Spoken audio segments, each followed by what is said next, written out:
Yeah, but there'll never be a perfect time. And asking for things that men ask for. Because now I will say, oh, I don't play, baby. I have a heart out. I'm available these hours. I'm not doing this. I like to pick my child up from school. I literally, in working, I've seen men ask for so many things that they do not bat an eyelash at. They literally like, and I'm only coming in on Tuesday, and I'm only going to be there for 8 hours, and they get it. And they shoot them out, and everything is fine. But I think a lot of women, too, will be like, I'm just happy to be here. Yeah. I'm happy to be here, but also, I'm also the gift. I'm also the prize. Yes.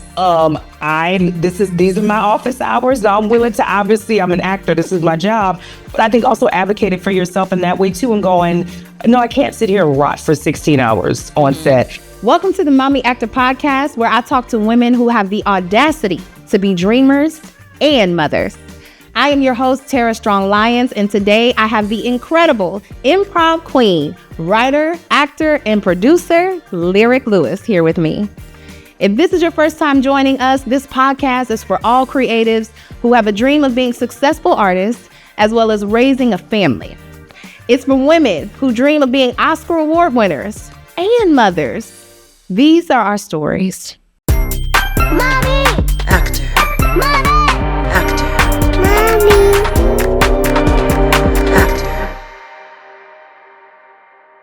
Not only was she a series regular on the NBC sitcom AP Bio, Lyric Lewis is one of the first minority main cast members of the world-famous improv and sketch comedy theater, Groundlings, which has gave us stars like Will Ferrell, Melissa McCarthy, Kristen Wiig, and my girl, Maya Rudolph. You have seen her on shows such as Baskets, Drunk History, Mad TV, The Gaggle, Brooklyn Nine-Nine, and Gay Skit Happens. She has been on a number of animated series and wrote and performed on Michelle Obama's Netflix series, Mochi and Waffles. And along with all of that, she is the mother to a beautiful kindergartner, my niecey, Stevie Jade. My sister, Sarah, Lyric Lewis. Hey, sister. Thank you so much. It's my girl. How are you? Girl, I'm good. I'm listening to somebody do lawn care all around me, child. But I'm good. We made it to 2026. Girl, did we? She seems cute so far. Mm-hmm. She's doing Yeah, so I hope she keeps it up. Yeah, she's supposed to be Year of the Horse, the flaming horse. So I hope that she just does exactly a flaming horse. Wow, she on fire. That's what I heard. So we'll see. But so far, so good. How are you doing, beautiful? I'm good, girl. I'm feeling real good. I'm feeling thankful. I'm feeling in my purpose. And I'm feeling like it's about to be a really good year. Yeah, so you're looking good. If your year is going to go as good as you look, then it's... No. Anyway, okay, so I want to start with the very basic stuff. So first of all, where are you now? How long have you been there? And do you plan on staying? So right now I'm in Los Angeles, California, in the Valley. She's San Fernando. She's a Valley girl.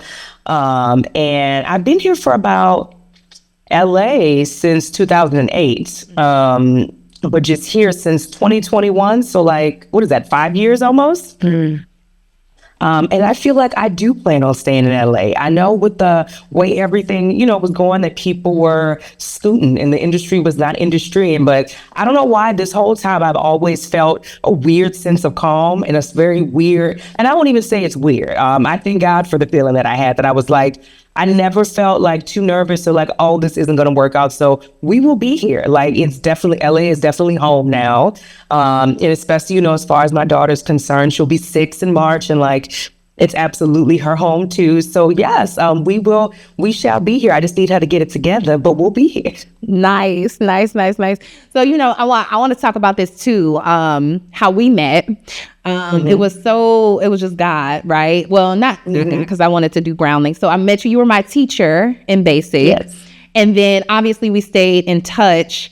And then it just so happened. Now this part was God, that we got pregnant. Basically, you got pregnant, and maybe like 4 months later I got pregnant. And our girl, we have daughters that are the exact same age.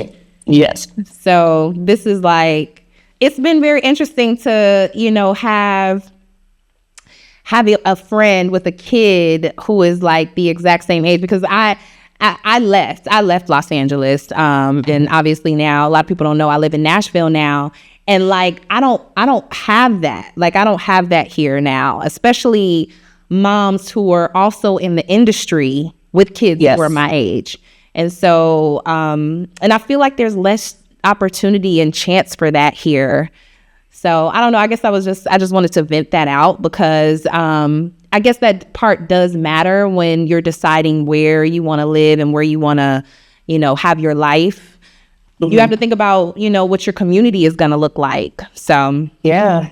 So I like that. I love Los Angeles, girl. I love it. I love that for you. And the baby asks about Miss Delaney all the time, girl. So y'all come back whenever. Oh, yeah, it's like every couple weeks she'll be like, where is she? She'll be like, why did she move? Like, why? And I'm like, because they moved. And she'll be like, well, when will I see her? Just very like straight up, like a straightforward answer. Then I was like, we can go there and visit. And she will ask, where is she? And I'm like, Nashville. She's like, okay, when are we gonna go? Like, just period. And then we'll keep it moving, going, okay, I got a book about bats. And I'm like, okay, then I guess What? literally, and she just would be like, okay, I'm gonna see her again. Great. I got this book about bats. You want to see? And I'm like, I love me some CBJ. Oh my gosh.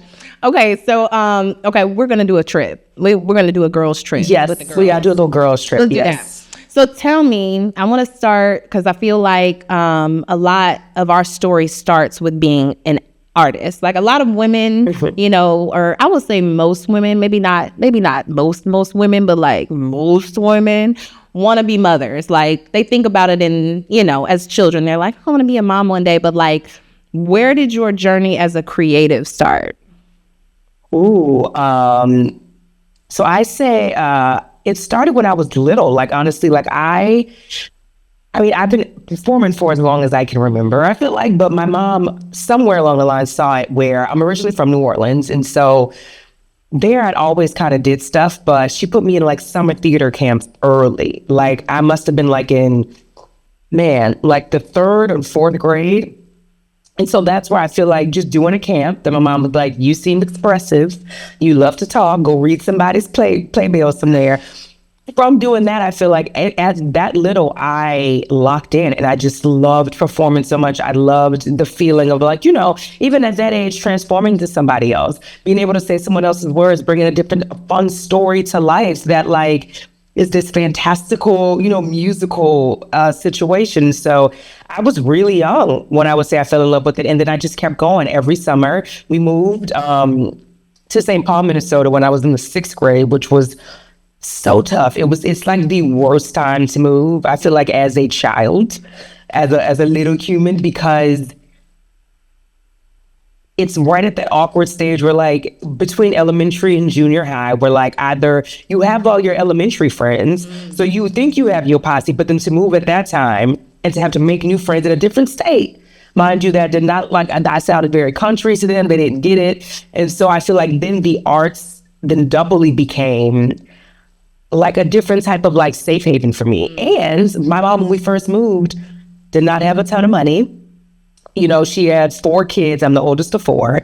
And so comedy quickly for me became a way to, instead of you looking at my busted shoes, I'm gonna make you laugh and I'm gonna tell you it's a joke. And that's literally, I feel like, when I first moved, how I connected with other kids there, made friends, and was able to kind of deal with the changes that was happening, like literally the laugh at my pain. I feel like it became that because my mom had to work 2 jobs. She was so busy with my siblings that, you know what I mean? We didn't have enough time for like a one-on-one check-in to see how my feelings was doing. Yeah. And especially then I feel like parents weren't gentle parenting in a way where nobody was going, how did you feel?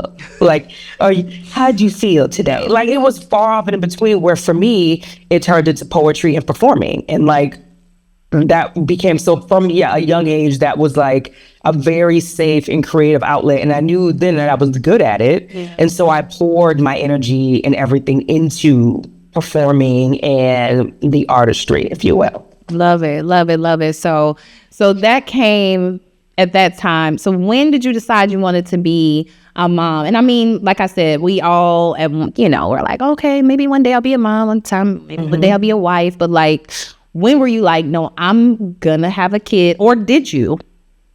You know what's funny? The whole, like, all of my young adulthood, it was never a focus for me. It never came up for me because I was very career driven. Like, especially when I moved to LA, like, I wasn't even a person that like I heard so late, like dating to marry. That was the like I was thinking about booking work and like working and performing. The last thing I was thinking about, I was like, I'm not sweating nobody. Like, I'm not looking at you seriously, because I was like, I have to focus on myself first, right?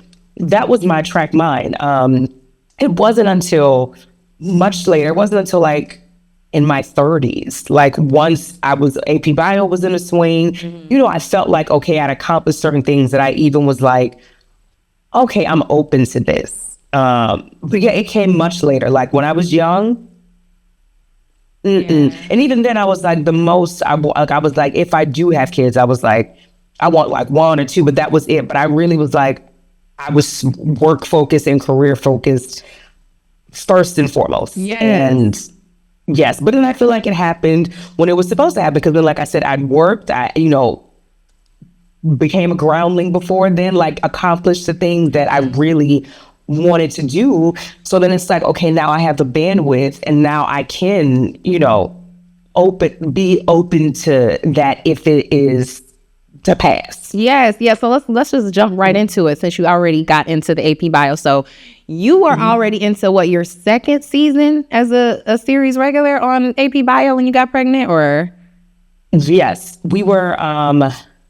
Yes. Wow. The second season had ended, and it was so funny. It ended, and then we didn't get renewed by NBC after that second season. Okay. So that summer, I was like, okay, like moving on to the next thing. I was on tour actually with Drunk History. Okay. Then Mike called and was like, hey, this has been streaming and everything was new. So then he was like, oh, there's now NBC has Peacock, and they picked us up for a third season. And literally like a month later, I found out I was pregnant. So the third season, I'm like fully pregnant. Okay. And we did not acknowledge it on the show. But the fourth season, when I was not pregnant at all, then I was pregnant on the show. Wow. Okay. And I want to go back real quick. So you were married. I mean, you were pregnant. You were in a committed relationship.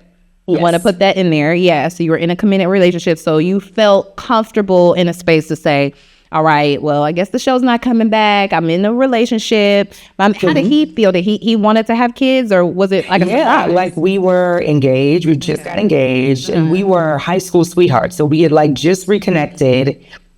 And so I think we both felt like, you know, we had so much time had gone by that we were not together, that we were like, now that we're back together, we're in our 30s, like it's time to like, let's live our life, and let's build a life and be together. And so we got engaged first. So we were engaged, and then about 2 months after we got engaged, I found out I was pregnant. So we were like, okay, like it's happening. Yes, I love that. I love that. So, okay, so in the midst of this, you know, now we're coming back for the show. You're already solid, right? And I feel like there was like not a lot of time for the show to kind of turn around and get ready to shoot the next season.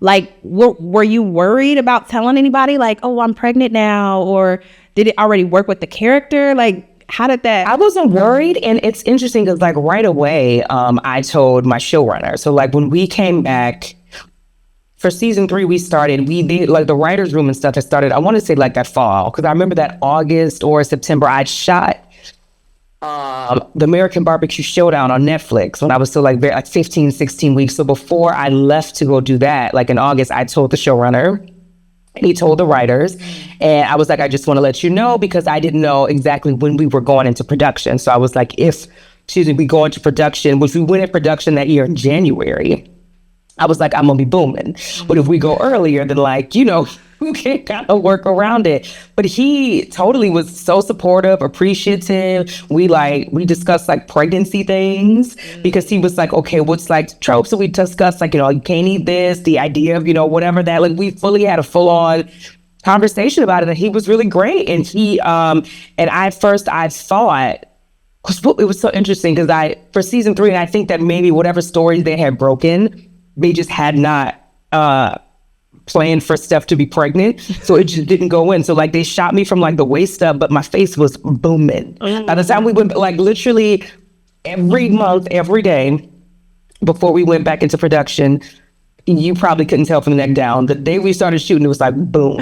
So you could tell, but like it was not in the storyline. But then they wrote it fully in season 4, where Steph was like was like a single mother by choice, basically, like went to like a sperm bank to have her child because she decided to like she wanted to start a family. And it was such a fun storyline how they did it for the show with that. And at the end, I think the end of season 4, I like give birth like in the teacher's lounge. But they were totally supportive. Like Mike never blinked an eye, not a rebuttal, nothing. Was like, let's go. Which I thought was so great. And I felt, and I know every job and every set is not like this, right?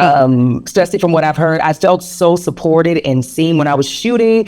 Baby, I had anti-gravity chairs. People was checking on me, make sure I was sitting. Like, they took such good care of me. When, for example, so season 3, Stevie was born on March 9th. Now, this was still COVID now, but it was before LA shut down. So we shot at Universal. So our apartment was right across the street from Universal. So that way I could get back and forth easy. They literally, because I had her and we had 2 episodes left to shoot technically in the season. And so me trying to do it all, which also, and I loved, like Mike they were incredible. Yeah. And I feel like, I don't know if that will happen again, where I was trying to power through it. And my line producer, they always like, Lyric, you can like rest and like, you don't have to push through this. But they were going to set up to shoot at the apartment they wrote in an episode that went in season 4 that literally was just an iPad episode, because that was supposed to be after I had Stevie. So that way they could shoot me literally in my apartment in the bed. Wow. That whole episode is because of that. Wow. So they, took care, like considered me all the way around. It was beautiful. Like, it was the best experience I feel like I could have had on a job, being my first pregnancy. Like, it was great. And do you think that it went like that because of your character, like how easily they were able to write it into your character, or because of the relationship, or both, the relationship that you had already built over 2 seasons? I think probably both, but I feel like also Mike O'Brien is just a solid dude. Like, he is solid. And I always say to people, I feel like, especially in the industry and working on different sets, I 100% believe it starts from the top. And that's the trickle down. So I feel like if you have a showrunner that's like an asshole, or a dick, or it's like, I don't care, then that will trickle down, and the line producers and everyone else will adapt that attitude and fall into place. He does not play that, and was not like that at all. And I think that's why it started from him, where, we're friends. He had my back. Yeah. And so and everybody was great. So I can't even imagine a world where like the trickle down would have been different with a different, showrunner, because my line producer was great. Everybody was awesome, but he literally set such a tone from the pilot of like, we had no assholes on that show, from camera to sound, props, like, no, everyone was great. So like, they were so nice. And then my cast took care of me. And I think that was the thing too. They absolutely enveloped me and made sure that I was good, make sure I wasn't standing for too long, made sure if it didn't make sense for me to be standing, they were like, she can sit. Why does she don't have to stand? Like, everybody. I also advocated for myself as well, but everybody else was like, right away went into protection mode. So was it anybody, maybe your reps, or, anybody that like made you feel like, so at this time you had a job, you know what I'm saying? And you got this show and it's booming, it's great. But like, was it anybody like outside of the job, like outside more so the career, that was like, oh, now you got kids, like, oh, like maybe like some type of naysayer, some type of negative energy about that? Weirdly, I will say, and I feel very blessed to say this, no. Like, my team was supportive because I had booked work. Like, I was a regular on the show. So it's like, also, if they want to go there, they can fire you if you want to, but it's like, you finna run us some okay, then that's, but I think also like my ethics spoke for itself, where like, I was still showing up for everything, you know what I mean? Like, up until literally I was there that Friday and had Stevie on a Monday. Like, wow, I was working, but yeah, my team was supportive right away. My manager has 2 kids, like, she's a mother. And so I think right away she went into like a little protective mode, but she knows that you could absolutely do it. So people didn't know until they needed to know. Yeah. Like I told her very quickly, but she held that down for me and was like, they don't need to know until they need to know. Yep. And then, of course, we went into the season, was like, and these are the accommodations that you need to have. And she made sure that that happened. And then when I went to season 4, you know, when I was pumping and everything, it was absolutely in the write-up where she was like, it's every couple hours, whatever I needed. She was such an advocate for that, to be like, no, it'll be every 2 hours. And then you, whatever is going on, cut. And I needed to go pump, and they did not play, baby. When I tell you, to the minute they was like, cut, okay, we're cut. Nope, cut. Let's walk. I had an escort to walk me to a private room so I could pump. Not the escort. No, because One of the PAs was like, let's make sure Lyric is good. Yeah, they, you know, they didn't play, but yes, she made sure. And I was very like honest with her about it. And like we talked about it a lot, but she was excited for me. Like she was like, this is an amazing thing. And yeah, she definitely, I don't think she had the, you know, the thought at all that like, uh-oh, now this is going to be a roadblock. I think it can be if you allow it. And of course, motherhood it's a full-time job. It's very consuming, right? Yeah. But I think and which also for me, it's like it's doable. It's hard. But yeah, there was not one person that was like, uh-oh. It was like, okay. And it kind of came at the perfect time because I still got to shoot. Yep.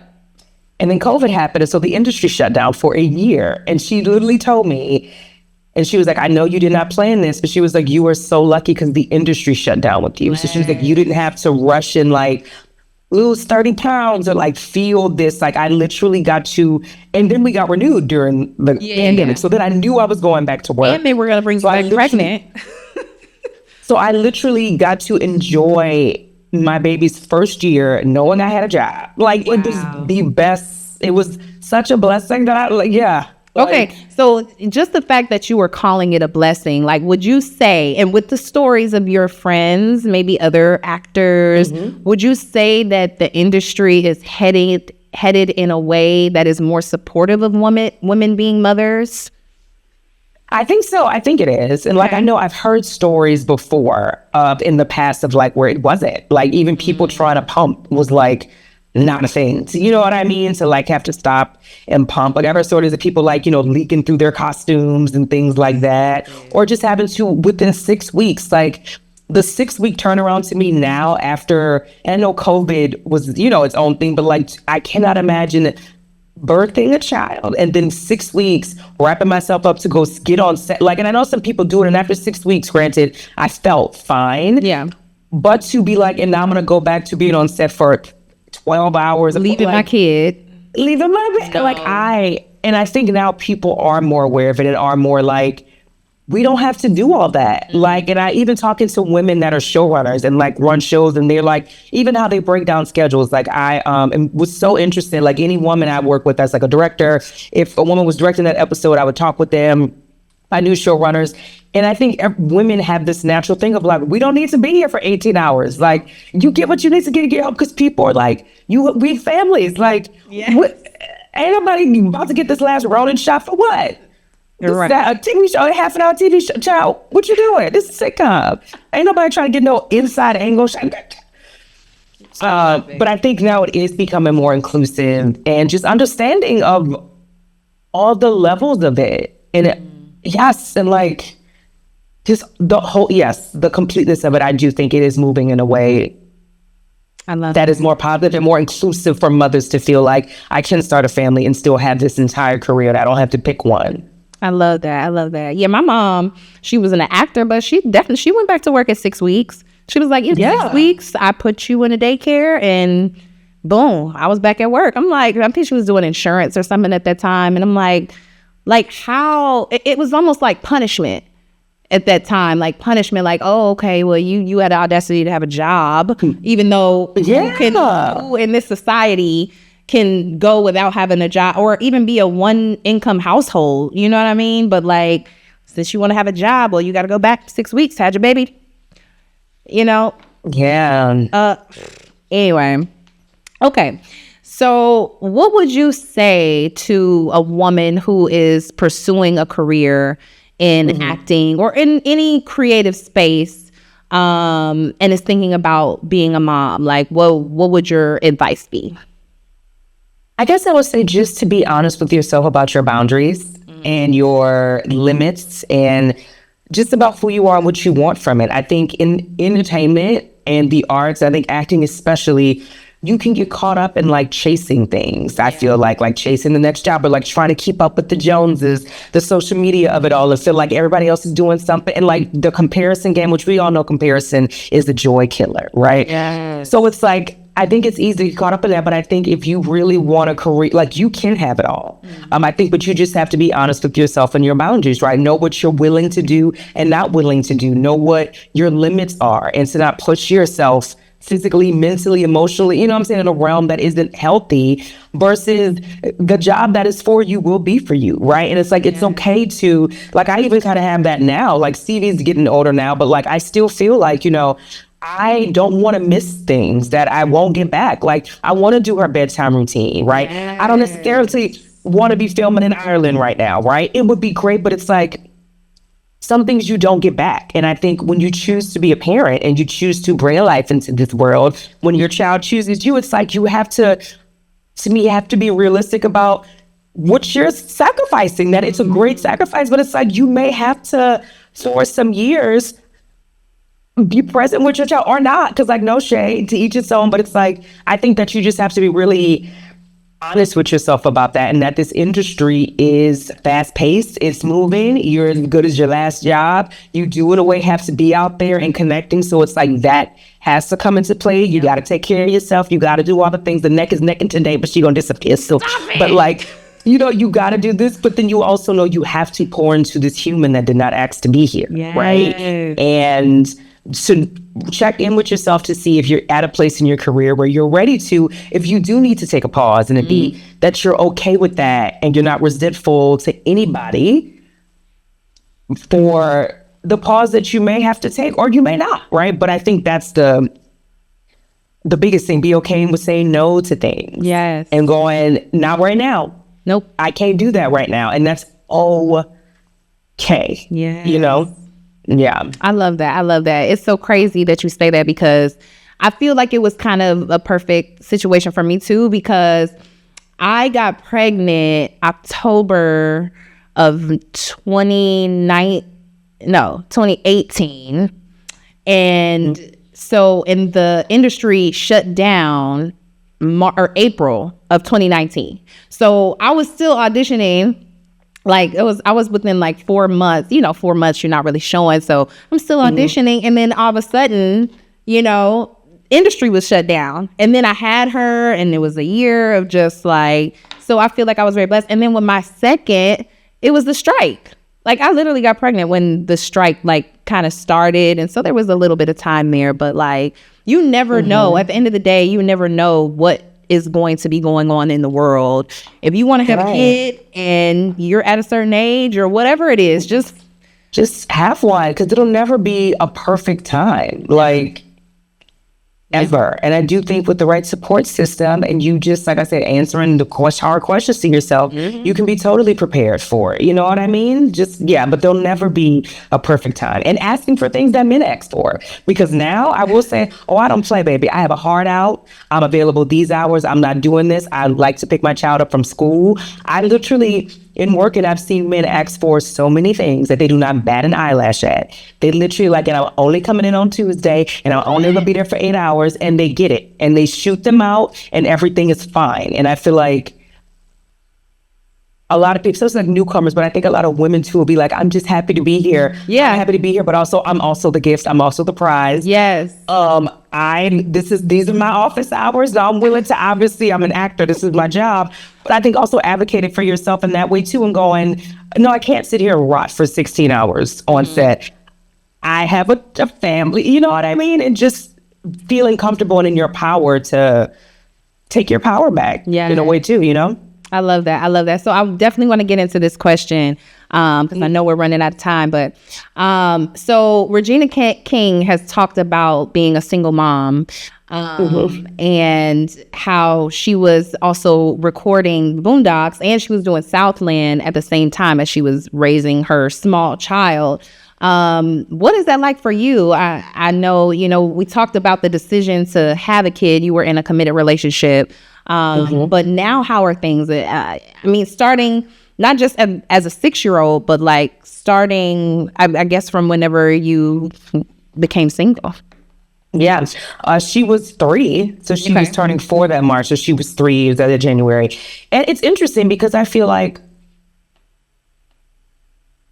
on one hand, and see, this is so now the part is that, like, because the industry has moved so much to a self-tape format. Yes. That weirdly, since we're no longer driving all around town to audition, in a weird way, it's still okay, right? Like, as auditioning and stuff like that, because she's in preschool, then she's in school now. So now if she's at school all day, I have all the day to, like, do whatever tape, go to whatever commercial audition and things like that. And I'm such a machine when it comes to memorizing because of the Groundlings. I can memorize like this. As soon as I put her to bed, I mean, I just have to be very diligent about my time. But like, so that part is great. When it comes to the working of it all, right? And the booking, and now it's like, I might have to do, like, I had a Target commercial last year that was an overnight shoot. So that is what I will just say how I've been navigating it is, besides her father, but also the village that I have that I love, and they love us down so tough. Where like, just a village and extension, like a network of just sitters. Like I have like amazing sitters and like, and I had to get comfortable. I think that, and I'm sure other women are like this. I think especially as women of color, we tend to be very strong, real strong. And, I had to be comfortable with asking for help and asking for things that I needed and for years, I just was not that person. Like it's still hard for me actually physically to ask for help. It is. And I will be very like, it will never cross my mind. I will like do my own minority reporting of like how to make this work before I think to go, let me just ask someone to help me. And after we split up, and especially like I had surgery on my knee because I torn my ACL on stage. Gave it enough to sketch comedy shout, giving it up 4 and 2 sketch comedy, honey. So after that, it's like I had to be okay with asking for help. Yeah. And like I said, it still makes me hold my breath sometimes because I'm like, I don't want to feel needy. I don't want people to think. And it's like, I had to also get really comfortable with and go, no one is thinking that. Like if they're my friends or my chosen family, it's like, just like I didn't think it when people needed my help. And I was just like, okay. I was like, why would I? It's a weird thing, but I'm like, I would just be like, I'm inconvenienced. And it's like, if people can't do it, they'll let you know. Yes. Okay. Yes. So that's really what I think for me is the game changer is versus stressing out about it and going, I literally go, okay, I booked this and I'm gonna whatever. Let me go to her sitters first, right? Let me go to the, our aunties and uncles out here. Whatever, let me see if somebody can get her from school until I get done shooting, right? And then who can go to the house maybe if I'm, if I have to shoot late at night, who do I trust to put her to bed with the bedtime routine? And it still is like, I feel like I still am a work in progress with it because it just is hard. It just was years of like not having to do everything for myself. And all of a sudden, like, it's a hard thing to break away from and go, it's okay, right? But my neighbors are even great. We're like, they've helped out where, I think that I've really had to give myself permission to lean on my village. You know what I mean? And it's been great, but like that is how I will say largely, like, because nannies is expensive, honey. So it's like, I'm not, we not back on it yet. I know the job is coming. No, it's coming. It's coming. I know it's coming. But it's like, in the meantime, it's like to have someone on retainer, it's expensive, right? To be like, you just sitting around for 32 hours a week for me. That's expensive. So, but I've allowed myself to truly just accept help. Yeah. And like I said, it's been way less scary than I was typing it up in my head to be. And it has allowed me to soften, I think, in a bit too, as a woman and go, oh, I can put my shoulders down and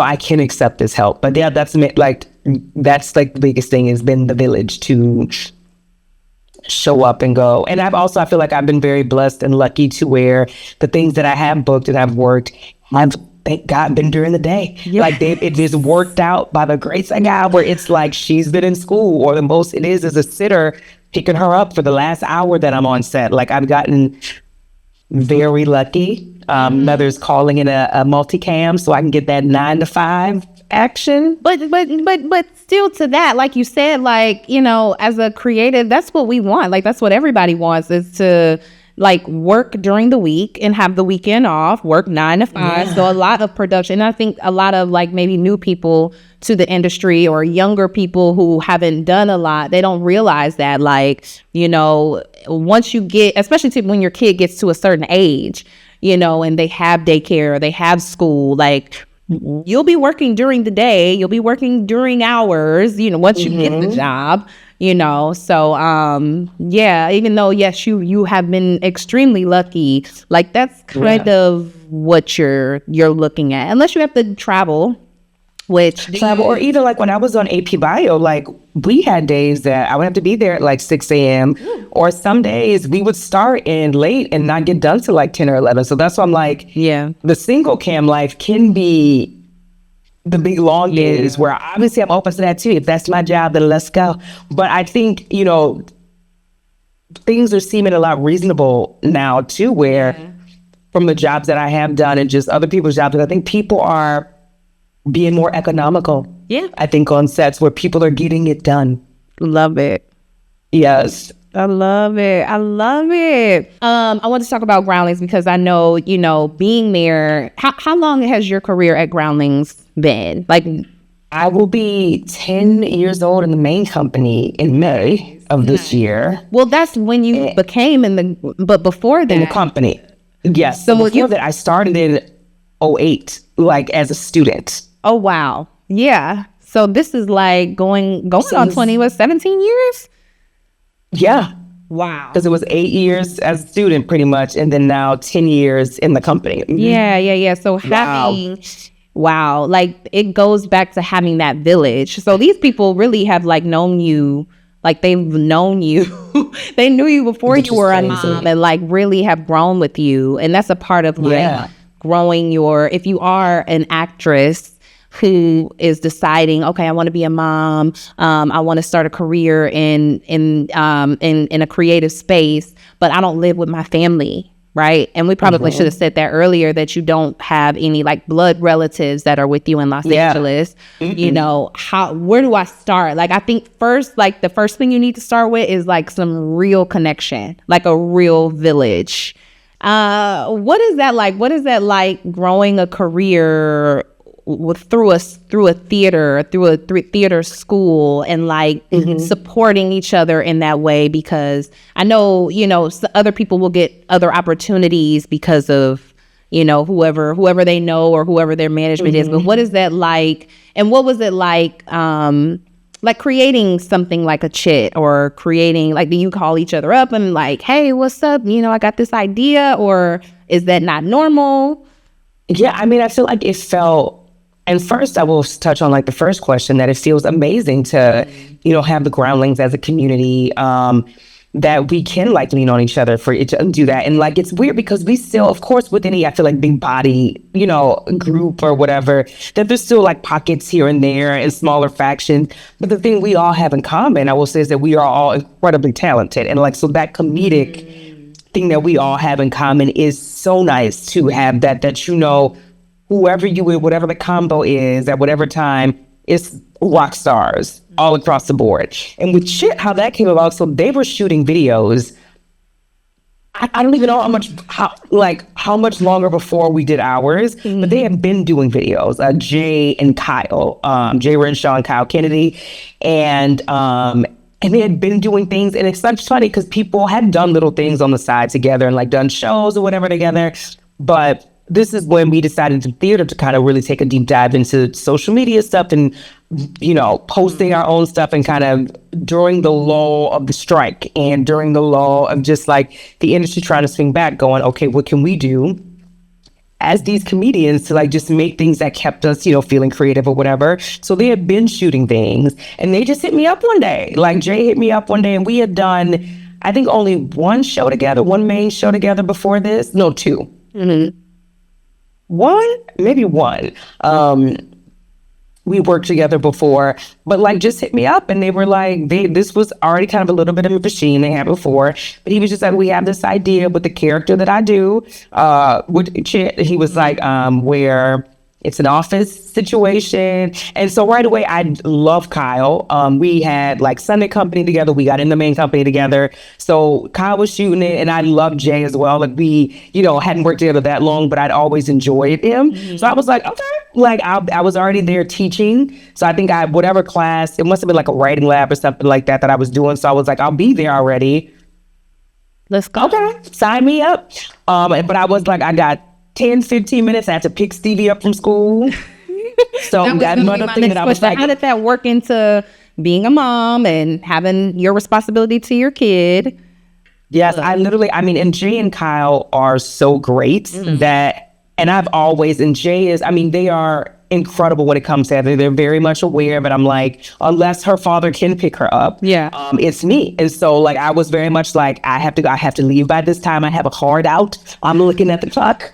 I'm looking at ways. And so they were like, done. Like, let's shoot it. Let's get you shot out. So we shot it in like 10, 15 minutes, 18 minutes tops. Like we rocked it and that was it. And I thought that it was just going to be like a fun one-off.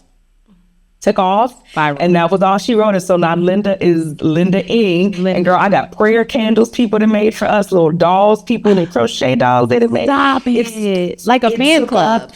Yes, and it's so, I would not have expected that at all, but it was so nice.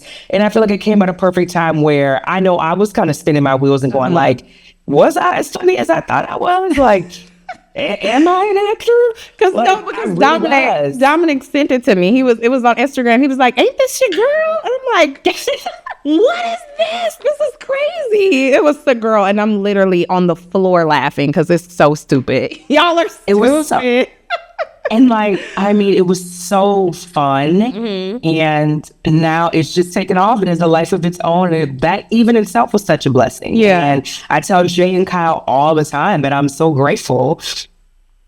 Yeah. But it was so fun and easy because we all just enjoy each other so much with Sherman, and it was just this great. The chemistry is great, and so it's just really nice to be somewhere where we know the sensibility is the same comedically. We know that, you know what I mean? We get stupid the same kind of way. I love it. So I like what you're making me think of another question. So do Jay and Kyle, do they have kids? No. Okay. Do you see a difference in the industry between like how many men you know with kids compared to how many women you know with kids? It's funny, I would say, because outside of my friends, because obviously I now have a lot of girlfriends that are in the industry that have kids. But I would say if I had to think off the top of my head, it's probably a lot more men. Mm-hmm. Just because it's easier. Yeah. As a man, you don't have to take a beat. You don't have to stop anything. Nothing. And there definitely are women, I know directors that are mothers and things like that. So I feel like, at this point, it's probably even maybe, but I will say how can I phrase this? The vibe, I think of for fathers, it's just a different, unless they're a single father, then that is different. But I don't think I know that many single fathers off the top of my head in the industry where, I think it's probably pretty split, especially at this time, I think. But they don't have kids. Yeah. And there are some Groundlings who have kids, but most of us in the company, they don't have children. So do you let her watch you on TV? Yeah, she actually has seen a ton of AP Bio. Because when we went on Netflix, I had it playing just on one TV because I was like, let's get these numbers, child. And she went in my room and was like, oh, wait, that's you. So she's seen AP Bio, which she loves. She's seen Waffles and Mochi, which she loves. She's seen my episodes for that I was like, Mommy wrote this one. Mommy's the baker. She told her teachers about it, her friends at school. So she's seen those two. She has not seen a drunk history. She will not see one till she's older. But she definitely Waffles and Mochi and that. And she's seen some of the chit stuff. So I think she saw, is there a Black person here? Because her friends in kindergarten, their parents had seen it. So some of the kids were like, oh, you from the chit show. So Stevie was like, what? And I was like, well, I'll show you. And then she did one with me. So I showed her the one that she was in, that she got to do. So yeah, she has seen it, and she's seen me direct and stuff like that. And Okay. yes. Okay. And she's seen me perform too, yeah. And I'm glad you brought that up. So what is the environment like? Because her school that she goes to, a lot of the parents there are also creatives, right? And so what is that environment like? Or do you bond with some of those parents about what they do and their kids? Or, you know, do y'all have like functions together, like bring the mom and the kids? Like, what's that like? You know what is interesting? Like, I feel like, and even at her preschool, it was kind of the same way. But I will say it was kind of nice that as the parents, we kind of vibed over it. But like, that was it, because I think after kids, at least for me, like a lot of us was like, oh, it's just our job. Like, Yeah. literally, because your priorities are somewhere completely different. Like, we're thinking about where you're going to go for high school, you know, like whatever this. So yeah, but I will say, even her with being around it, like a lot of like my close friends that are in the industry that like are on, like she's aware of like, oh, that's Uncle such and such, and that's obviously whatever, like who does that. But I think it doesn't, she's so used to it now. And I think the kids like that, like it's cool, but it's also like this thing where she's like, oh yeah, it's my aunt on like a billboard for this car company. And it's like so yeah, but I think that, and with her, I let her vibe, which honestly, whatever kid she's vibing with, like, you know what I mean? Because for her, she wants to be a scientist when she grows up. So she's, you know, like that's her thing. So like, yeah, but we don't. And I mean, some of the parents that we're cool, we get them together for play dates because we're cool. And I think the jump part is, oh, you wrote for this, I was on that. But it's interesting. Like I said, it will pretty quickly kind of fade from conversation, and our focus will be on our children and like what they're interested in. And yeah, that kind of takes over. Okay. Yeah.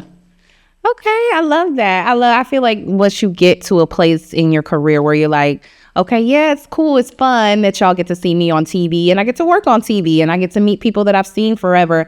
Like, it's literally work. Like, I'm not like starstruck. I'm not like in a space where I feel lucky. Like, no, I worked for this. I'm here. I worked. And we all And that's did. why I want her to be grounded in it too, where especially I feel like growing up in LA and, you know, with so much access to things that I think kids that are kids of parents in the industry have, right? Like just by default, right? Like you're gonna go to a certain school or whatever, you're gonna be exposed to this. You will go to birthday parties that, because of who you go to school with now, is that like an insane complex, you know, all these things where it's important for me to keep her grounded and to remind her like, because it is cool. And I'm like, I never want to take that. Like, it's great. To get to do what we do is a blessing. It's such a gift. It's a treat. But it is hard work, like, to get there. And even on set, like, I'm sure with you having done SVU, those are long days. Like, it's not like we're sitting there eating cake going, this is like, you are memorizing scripts and words constantly. Things are constantly changing. You always have the threat in the back of your head of like, oh, they're gonna cut this character, do that, but doing a table read, does the studio like this? Like, it's still so much work that goes into the glamour of it, that like the other side is a muscle, and that you have to be good at it, where I want to keep her grounded and go like, this is mommy's job. And I tell her that all the time, like, it's fun. And she comes to the theater a ton. She loves being at the theater. But I'm like, you know, this is a job, and this is how we get ready. And this is all the lines I have to learn. And like, you know, this is what we do to get ready for the job. So that way, hopefully, I feel like, you know, there is also an appreciation for both sides of it. You know what I mean? Yeah. And you said she wants to be a scientist, but have you ever thought about putting her in commercials or anything? I did when she was like really little. Yeah. And this might still go over time, but I thought about it because people were like, oh, you should put her in there. But then I brought it up to my manager, and she was very true on this. And now I wouldn't, because she was like, you know, but like that's a full time, like you were taking her to as many auditions as you go on. And I was like, what? Because I was like, oh, it's just kids. And she was like, it is the same amount of busy that you are, you got to take her to. And so then now that she's in elementary school, and I was big on this, I think being in the industry, that like I see kid actors, like I've worked with them. I've been on commercial auditions where I've seen directors tell kids, just do it like that. And I've been like, if that was my child, like it's not even my child. And I'm like, excuse you, this is a 7-year-old. Relax, boo. Like the commercial, like the most you gonna get is them smiling, like relax. So I think me being on the other side of it and knowing everything that also comes with the industry that can be very insidious at times. Like if you're not ready for it and, you know, all protecting, where I'm like, I want her to focus on school. And I feel like as she gets older, if she really has an interest in it, because I asked her once, like I was like, oh, would you want to do that? And she's like, when she was like, I think watching AP one of the episodes, she was like, only if it was with you. She was like, I don't want to do it by myself. Like I don't like no. And so if she really said something as an interest, yes. But besides that, she's a gorgeous girl. You know, she's a gorgeous girl. She's, you know, I love that. But I'm like, she has forever to be in the industry is going nowhere. But I'm like, she is little in this blink of time. And that's how I feel. You're a child for a little bit. And I'm like, I want you to be in school and like doing the Halloween parade at school. I want you to be in school and doing PE. I don't want you to have to worry about being on set and having to do school on set. And if it happens, it is great. Yeah. But I'm like, I don't want to run you around town to audition, because also I'm like, it's disappointing. I get disappointed when I don't book work and I got respite, and I be like, dang, how was the take? I'm still going to the team. Was it okay, Naomi? Did I do good? So I'm like, I can't imagine for a child how that has to feel. And it's like, I don't want to give her that yet of like, would have to tell her you didn't get it. Yeah. Like, you know what I mean? Yeah. And why? You know, so yeah, so I feel like I will, if she really wants to, or if I have my own show, she clearly will be on mine, 100%. Which will be different. Then I can take care of her, you know what I mean? But yeah, now that she's, I feel like, aware of the world, I'm like, it can wait. When she was unaware, to me, that was the time to do it. Yes. Okay, I got one more question for you, because, you know, I know you're an artist and you're an actor and improv, but I know that me and you had spoke more about, you know, the executive side, like you said, being a showrunner, writing and all that. Do you see yourself maybe pursuing that more and feeling more confident in that, not just as a creative, but as a mom? And if so, why? Absolutely. I think because now at the point in my career where, and I've been kind of feeling this itch where it's like, okay, it's time for your own thing, right? Yeah. But I think as a mom, so that way you can take control of your life and schedule, and we have stories. And I feel like with all the stories that have been told, everything hasn't been told. And I think it's important for my daughter to see that, like, and to see me, take up space in that way. But absolutely, like, so I can also be really trying to create my own generational wealth and being in control of that for me and for her and, you know, whoever comes after her.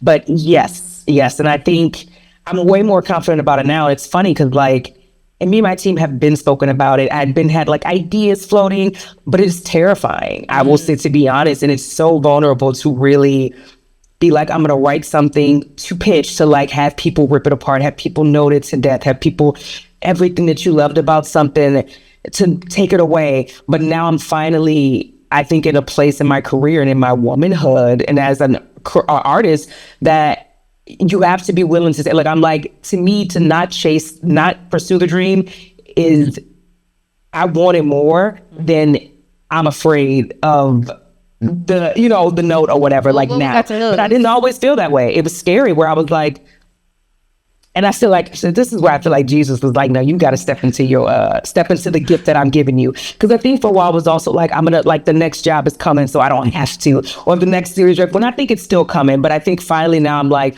that is coming, but I'm also stepping into my full everything and going, and while that's coming, I'm also writing this and like stepping fully out on faith and going, the worst you can tell me is that to give me a note. That's the worst you can do is go, it's not funny. The worst you can do is I don't get it.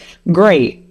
the worst I can do is be vulnerable in front of people that I don't know and have people read my work and go, whatever. Or to be like, I'm going to be really vulnerable and write it about this thing that is scary for me, but also could be empowering to somebody else, could help somebody else, could shed a light on something for somebody else that may need to hear this story. And I'm sitting on it because I'm scared. Yes.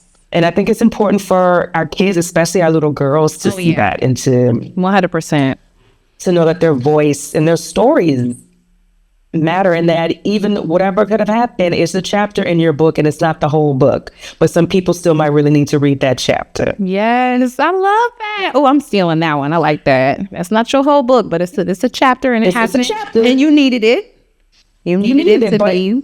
And we're chapters later. We're chapters well beyond that. Yes, I love that. Well, thank you so much, my sister, for coming on the Mommy podcast. I feel like your story is really inspiring because you had a great experience, and it's so often when people hear about, oh, okay, you want to be a mom and you're already in the industry, or you haven't gotten to the industry, like you hear all the terrible stories like, oh, you're going to get pregnant, they're going to drop you from the show. Like, I mean, we've heard of that.